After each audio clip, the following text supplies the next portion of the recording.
House in West Nashville, all their belongings were moved out, and that's when the looters moved in. Channel 4's Alan Frio is live in that neighborhood now with the story.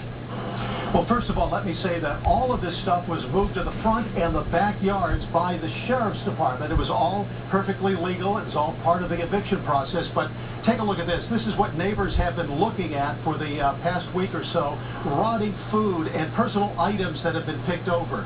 It's not only an eyesore, but it's a health hazard as well. I've seen about a good, 20, 30 people something at the house and take stuff. The now empty house has become a nightmare for neighbors. What was inside is now scattered outside. It kind of makes me sad. I mean, I thought about going over there to help sometimes, but then after seeing some of the stuff that's been thrown out in the yard and stuff like that, it's kind of making me glad that I never went over there.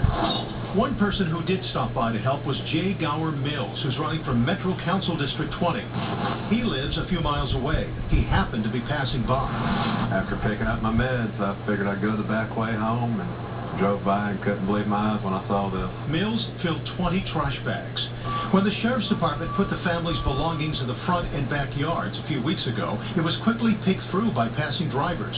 The personal stuff was left behind. Oh yeah, I'm finding family photos, toys that belong to the children, mementos, awards. Buddy Baker, the incumbent 20th District Council member, was shocked at what he saw. I can't believe it. I mean, it does look like a dump around here, front and back.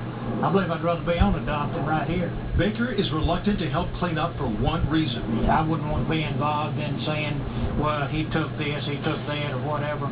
I'd rather not get involved. I'd rather get the homeowner out here. Public Works can't clean up because it's on private property. So now it's up to the homeowner to clean up the mess, which has now become an entire neighborhood eyesore. All the neighbors can take care of their own yard. Why can't the landlord or property manager take care of their yard?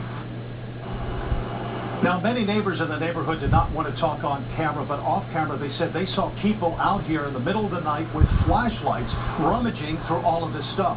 Now, what you see in the front looks pretty bad, but let me tell you, in the backyard, it's probably 100 times worse than this. That's how bad it is. We couldn't go to the back because it was a little too far. It's a pretty big piece of property here, but this is what neighbors have been looking at all the time. How bad is it? Well, I had a cockroach just crawl on me just a few minutes ago. Reporting live in West Nashville, I'm Alan Frio, Channel 4 News. Alan, thank you. That house, by the way, was a rental. We tried to contact the property owner. Property records show he lives in Jolton. We could not find a listed phone.